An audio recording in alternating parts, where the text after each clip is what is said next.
Good morning, Bella Vista. Hey, it's JB here. I have a different hat on today, but I'm okay with that. And my guest is my good friend, Andrea Klokow. We're both master gardeners, Benton County master gardeners together, right? We are. And boy, do we have fun. We do. So today, we're going to figure out figs. We hope so. Yeah, and you know, I love this. Look at all this beautiful surrounding. You said earlier that this would be a great place for a fairy tale to begin. It would. Okay, so we've got figuring out figs, and then we're going to give you all an idea of what we need to do in September for gardening. We have some upcoming events that I want to make sure we get out there. So help me with these dates because I know you know all this stuff. The Benton County Fair is coming up September the 27th. That's correct. Through October the 1st. Yes. And what are we doing out there? We're doing all kinds of incredible things. We are, and I would tell people the best date to remember is September 23rd because that's the last day that you can enter something into the fair. And so you can go online, walk around your garden, see what looks good. It could be flower, it could be vegetables, and then you can just sign up. It's free. Enter your produce, your horticulture, your floriculture into the Benton County Fair and have it judged. And there are prizes. There are prizes. Yeah. Yes. It'll be a lot of fun. It's a good way for not only children, but of all the ages to learn about all the incredible things that are being done here in Benton County. It's an amazing display of floriculture. That's something that Benton County Master Gardeners judge, and agriculture, which is vegetables and late berries and things like that. Yeah.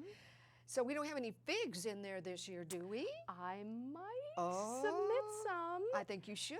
Well, I will take a look on September 23rd and Okay. see if I have any ripe figs that I might be able to submit. Okay, so I understand it very little. So you help me here. Sure. We're going to educate the universe. Well, at least Bella Vista. Sure. And beyond. So there are over 700 types of figs. Is that right? Oh, I think that's a low number. Oh. I do. I think 700 would be a low number even for edible figs. Okay. There are different varieties of figs. There are male figs that only produce pollen. There are female figs that are not edible unless they are pollinated.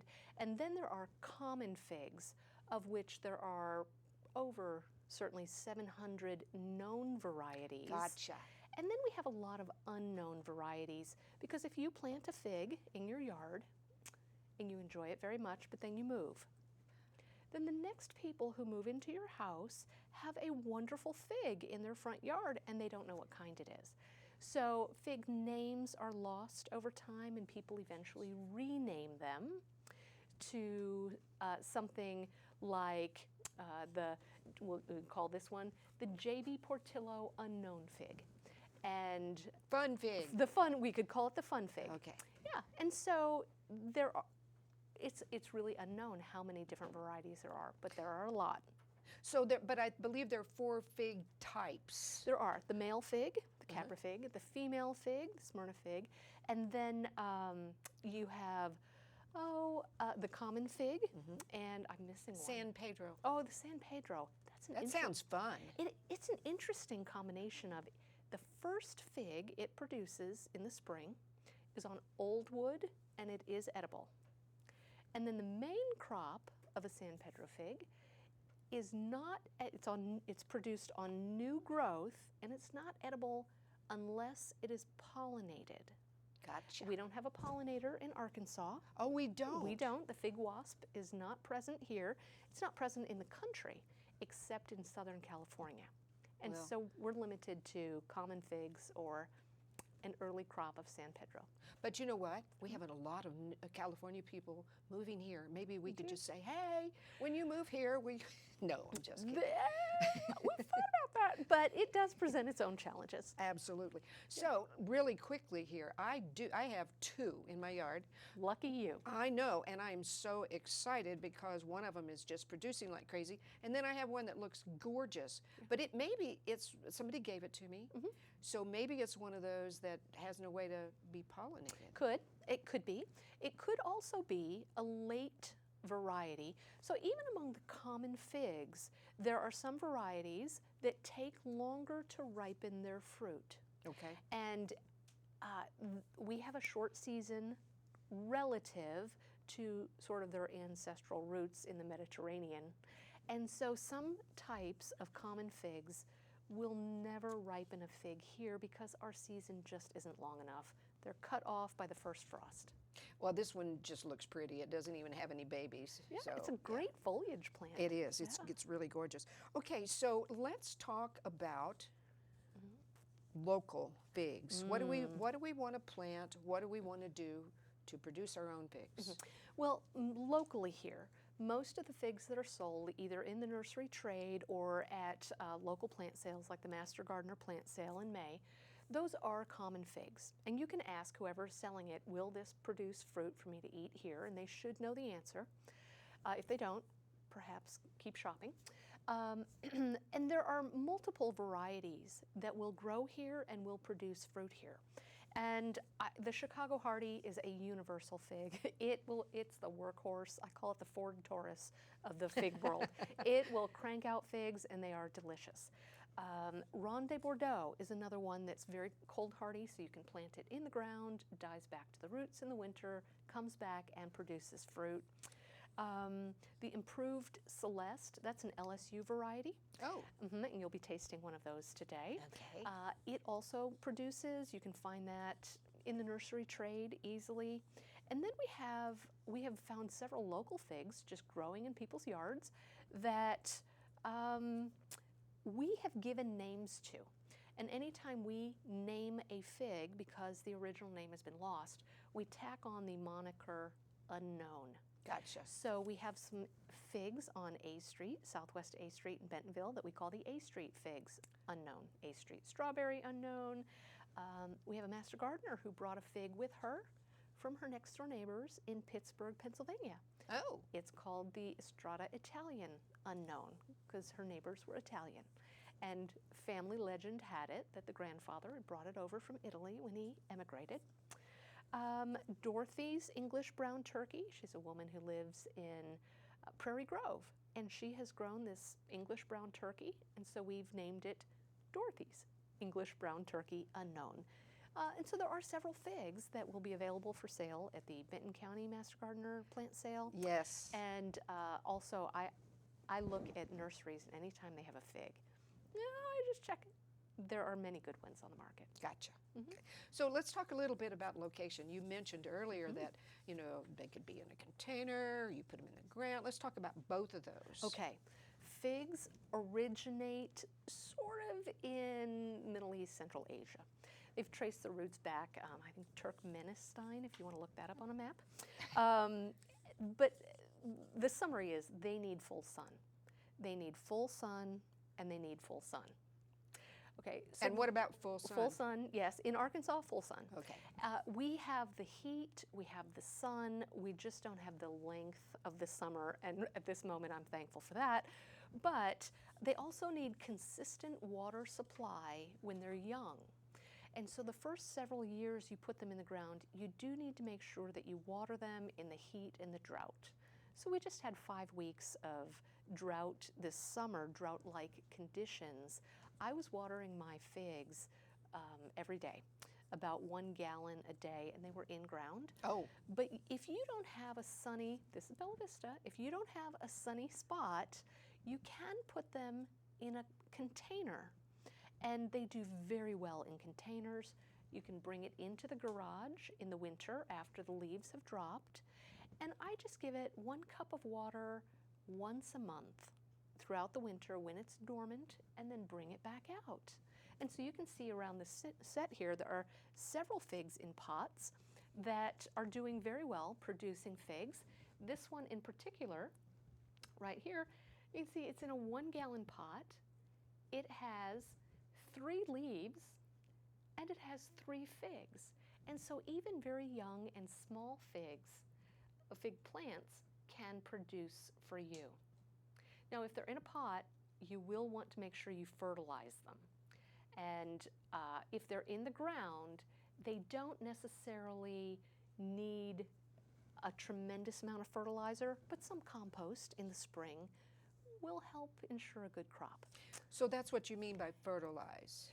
Compost in the spring in a pot, I use what some people refer to as a chemical fertilizer, something like Miracle Grow, because pots don't contain all of the bacteria and mycorrhiza to break down the elements so that a plant can utilize it. Okay. So yeah, I just put it on a schedule once every 2 weeks. But there is one thing you need to know when you're planting your fig, where not to put it. Where's that? If you're going to plant it in the ground, do not plant it within 50 feet of your septic system. I was just going to say, I bet it's the septic tank. It's the septic tank, and do not plant it within 50 feet of your neighbor's septic tank. There you either. go. So be kind, and just be aware that the roots are very shallow, and they will go out. They found them 200 or 300 feet away from certain plants.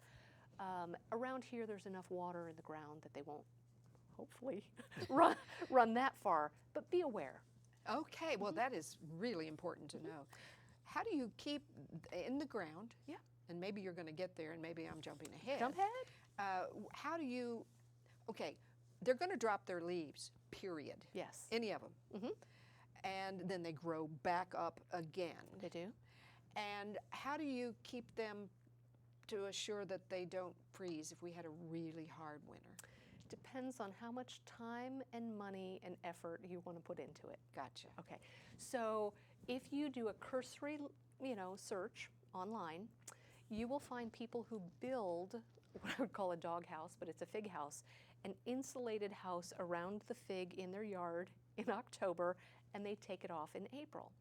Some people will dig a trench right next to their tree, bundle the tree up and press it down in there and put weight on it. Press the tree down with in the trench. Gotcha. They bury their tree in the winter. Gotcha. Other people wrap them in tarps and put an upside down 5-gallon bucket over the top. I have winterized some of my figs in ground to moderate success. But generally, I'm on the lazy side of gardening, and so I just take a 3-foot chicken wire ring, put it around the fig, and after the first hard frost, okay, I will put all of my raked leaves in there as insulation.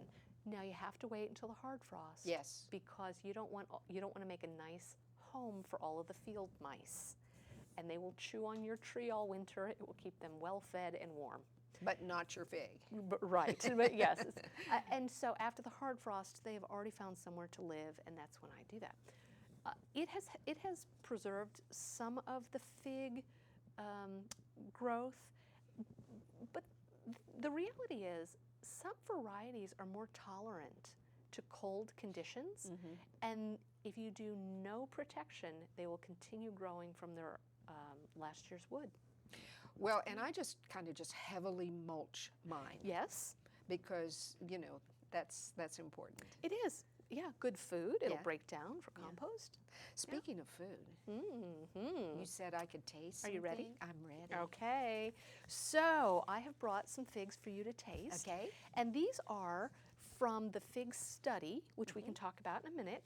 Oh, and some of them are from my home garden. Okay. So why don't you start with Dorothy's English Brown Turkey. And that's this one? It is. It's one of the larger figs. It weighs in at about 40 grams. And tell me how it tastes. Okay.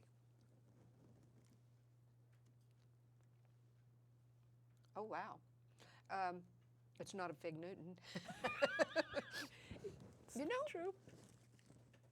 It's hard to say. There's a little bit, and I know this is crazy. It's kind of like tasting wine and not knowing what you're doing, but it's a little bit of a citrusy thing.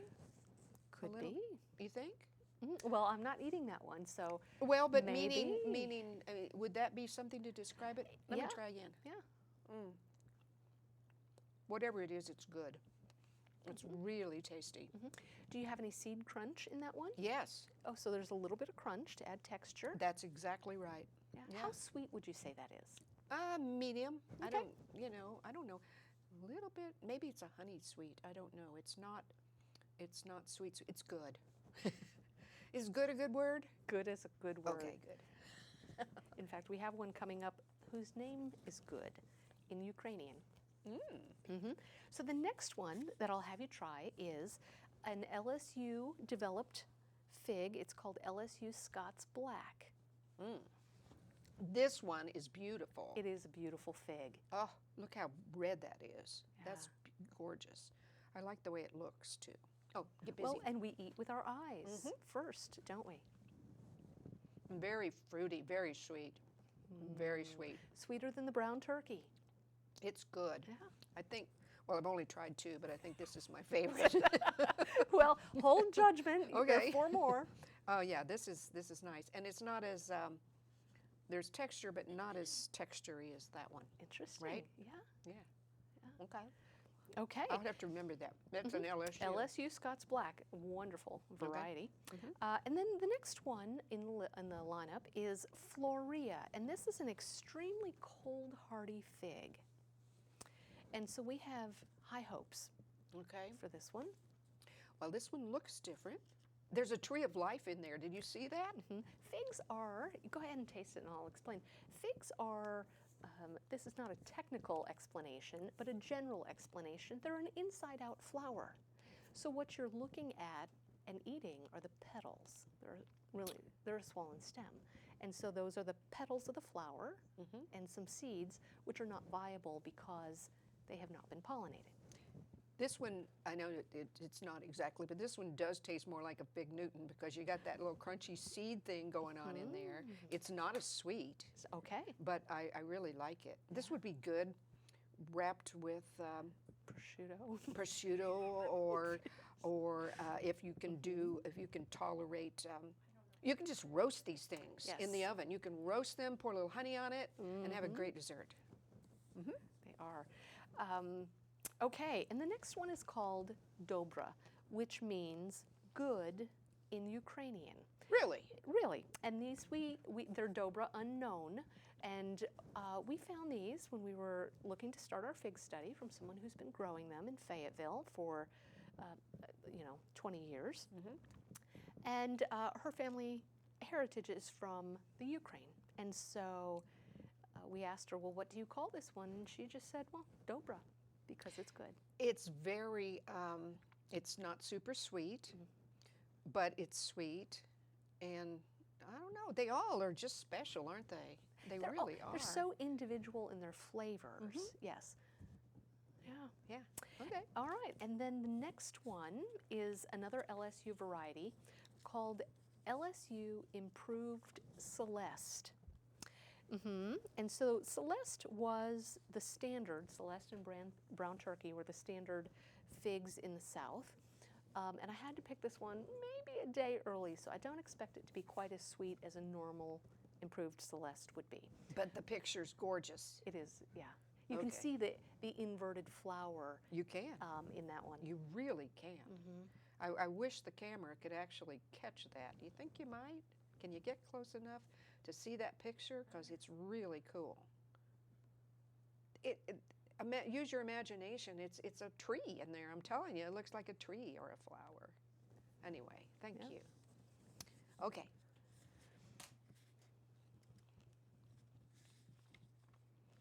Really good. You know what I do? I go to the garden. I forget my basket. So I take my shirt and hold it up and fill it full of figs. And sometimes they're not quite as ripe. Yes. But I don't care. And that's what this one tastes like. But it's its own special figgy. It is. I'm eating it. Do. And then I'll tell you about the last one is we call it the Goodman Israel Unknown. We have a master gardener who was driving through Goodman, Missouri, and saw figs in somebody's front yard. And they happened to be having a yard sale, so she pulled in and had a chat with them about their fig tree. And they said that friends of theirs had gone to Israel decades earlier and brought back a cutting from a fig tree and planted it, and it did very well. And so then eventually they took a cutting and rooted it and gave it to these friends in Goodman, Missouri. And so we call this one the Goodman Israel because we found it growing, the Goodman Israel unknown, we found it growing in Goodman, Missouri, but the verbal heritage of it is from Israel. It's really good. This one, you know, I like recipes of different things.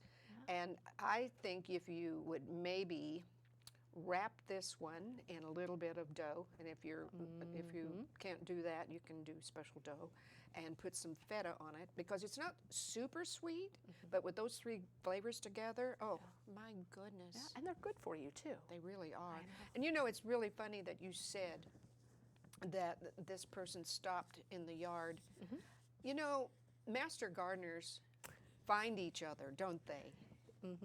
And you know, in other parts of the country, you wouldn't dare just say, "Hey, can we talk about your figs in your yard?" But you can here, can't you? can. Yeah, Yeah. Oh, that's so good. It is. So tell me about this fig study. Okay, so in Fort Smith, Arkansas, they have a fig trial that they began in 2015. And another master gardener and I, who love figs, were very inspired by that fig trial. They have over 80 varieties growing down there, and their goal was to determine which will figs grow in Arkansas. And what they have found is the answer is yes. Many different varieties will grow here. However, many of their varieties do not ripen. Okay, so the season is simply not long enough. The season in Arkansas, even in the River Valley, is not long enough for all of the fig fruit to ripen on the plant. And so as we were driving back from visiting their fig trial one time, we said, you know, we love to eat figs. We want to know which variety or varieties produce the most. And so that's sort of the origin of the study that we're doing. And so we gathered last year, we started gathering and researching different common fig varieties that are cold hardy, because we are farther north than the River Valley, and we're in Zone 6B. So we gathered many varieties and sort of whittled them down through research, and we picked 8 named, like known varieties, such as the Chicago Hardy, the Florea, the Improved Celeste. And we also found 7 local plants, like the Goodman Israel and the Dobra, things that have been growing locally and doing well. And so we have these 15 varieties growing on a test plot, and we planted them May 15th of 2022.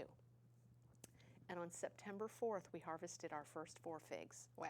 Yeah, we are amazed at how well they have done. So once we have a few years of data that show that these varieties will in fact grow and how much they do produce, then we do hope to make that available, that information available to the public. So I have to know, I've known you for quite a while. What is your personal fascination with figs? I have a sweet tooth. Okay. Terrible, terrible sweet tooth. In fact, 20-some of them. And so I had a fig tree when I grew up. At one of the places I lived, I moved all over growing up. And so I really enjoy, I have, you know, happy memories of that, but I also enjoy the texture. Figs are called, this is your 50-cent word for the day, organoleptic. Organoleptic. Pleasing of or pleasing to the senses. Gotcha. So they are,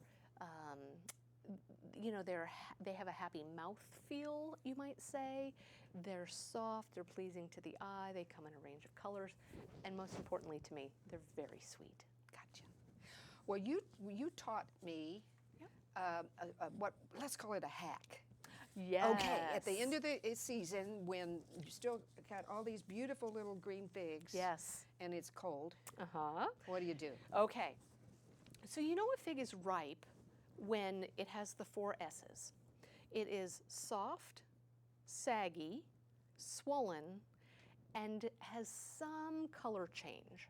So for example, the one right next to your knee, that's a Peter's honey, and it will be yellowish green when it's ripe, but you'll know it's ripe because it's got that little color change, but it also has, you know, you see they grow up at like here's the stem. They grow up at an angle, and when they're ripe, they have sort of the broken neck, the saggy. They're swollen, so they're much larger than the other figs, and they're very soft to the touch. Okay. Now, figs require about 80-degree weather to ripen. Okay. And here we are on September 14th. We only have about one more month of 80-degree weather, and then the figs that are left on the plant don't have a chance to ripen. Yes. So what I did last year, and it worked like a charm, was... Let's zoom in a little bit here. Okay, I'll put this right over here. Mm-hmm. I took a shot glass and some olive oil, okay, and I just put, less than a 1/4 inch of olive oil in the shot glass, and then I take a Q-tip, take a clean one, and I just dip it. I just dip it in the olive oil, and I did this on October 1st. And I take that and I'll go around to each of the figs, and I just dot that on the eye of the fig. And what that does is it blocks on the eye of the fig. When a fig begins to ripen, you know, the flower, it releases ethylene gas, okay? And that ethylene gas escapes through the eye of the fig. And that's the gas that is the reason when you put a tomato and a banana in a paper sack together, they ripen much more quickly, as the skin of the fruit is giving off that ethylene gas. Well, when you trap it in the fig, then it has nowhere to go except to stay in there and ripen, and the fig, it swells up within days. Gotcha. And it ripens. Now, there is a caveat. The fig, it cannot be too young. Okay. So this one I just dotted, it doesn't have a prayer. Okay. It's too late. It's too little. Okay. And it can't be too old, too close to maturity, such as some of the swollen ones on that Peter's Honey Bayou. They are releasing too much ethylene gas, and they will rot. They just can't take it. But the ones in between are just ripe for the picking, I would say 4 to 10 days after you do this. So I looked up our average last date for 80-degree weather, and as it turns out, nobody tracks that. So, well, it changes every year too. The average is what I was looking for. Yes. And so I went back 20 years worth of weather data, and I sort of calculated October 13th is our average last day of 80-degree weather. And so then I counted back 2 weeks, and so October 1st, I went around and I did that to all my figs. And do it to all, even though they don't have a chance. Exactly. Right? Exactly. Right. They might ripen. Yeah. And so on October, I think it was 11th, I picked a bowl full of figs. It was the first time I'd picked more than I could eat in one sitting. It was wonderful. Yeah. So if you have a fig tree in your yard that produces fruit but has never ripened, you might try that right about this time of year and see if you can get them to ripen. I think I love hacks. Yeah. That's perfect. Yeah. That's a garden hack, It folks. is a good one. One other quick question. So let's just say that I accidentally broke off one of these. Yes. Didn't you tell me you could just really stick it in the dirt and it would grow? That's what these are. Oh, okay. So Okay. I'm none too gentle with my figs sometimes because I'm digging in there looking for ripe ones, and occasionally I will snap off a little branch. And I hate to waste anything in the garden, so I'll just take them and put them in a pot, and often they grow. I mean, look how tiny that little pot is. And yet, this is, I probably did this last fall. And so it hasn't grown much, but if I put it in a bigger pot and give it some fertilizer, I'll have another good tree and possibly get fruit next year. That's fabulous. Yeah, so don't waste anything. Don't waste anything. You know, we could talk forever, and you know, when we get together, we do that. We do. But we're getting kind of close to the end of the show, so let's go over just a few things that you need to do in September. Okay. Okay. So perennials right now, there's several things you can do. Some of them that are overcrowded, you can divide those and put them in pots for the show. That's right. Excuse me, for the sale Yes. next spring. That's always good to do. And then now in the fall is a good time to plant certain new perennials or space them out. You remember when you came to my house and dug up about 400? No, not quite, maybe 200 cannas. Anyway, things like that. Mums will be blooming, and I save my mums from year to year. I mean, there's a way to do that. Deadheading is kind of important. Roses are really not too much, just deadhead and check for black spot, but stop fertilizing those guys. Give them a chance. Lawns, maybe some deep watering, maybe not. Maybe go out there and chase away the armadillos. Good luck. Oh, I know. Trees and shrubs, also a good time to plant most trees and shrubs, right? Most trees and shrubs, but not figs. Oh, okay. Yes, figs are best planted in May Okay, or June. okay. Because the root system is so shallow, they do need all summer to get established. If you plant it in the fall, it might survive, but it doesn't have as good of a chance. Generally, fruit trees and all other trees, fall is the best time to plant them, but not figs. Gotcha. For those of you that are gardeners, you can plant some of the cool weather plants right now for veggies. Invasive plants, it's a great time to get rid of poison ivy and that kind of stuff. But if you do have any other questions about gardening in September, remember, we have a great website. It's called, and I'm hoping it'll be up on the screen here in a minute, bentoncountygardening.org. And boy, does that have a lot of information, because we've got people that know what they're doing there. And also, remember that this show is all about the Bella Vista Garden Club. And there is also a website called Bella Vista Garden Club, all one word, .com. So that works. And the next meeting for the Garden Club, by the way, is Wednesday, the 28th at 9:30 at the Bella Vista Community Church. And we welcome everybody to come to that. Just show up. It's fabulous. We were actually awarded we will be awarding some scholarships. That's what we do with all this extra money. And we do that in both organizations, Fabulous. actually. My favorite thing. And then, let's see what else we have going on. I think that's about it. And I'm getting little cues here from our beautiful new camera person saying, okay, smile and let's round it up. So I hope you've enjoyed this. I always have fun, and I love talking to you. So you can come back anytime. Okay. All right? And we'll tune in again next month. Not sure what the topic is, but it'll be amazing, whatever it is. And until then, in the words of Jerry Horner, don't forget to stop and smell the roses. See you next month.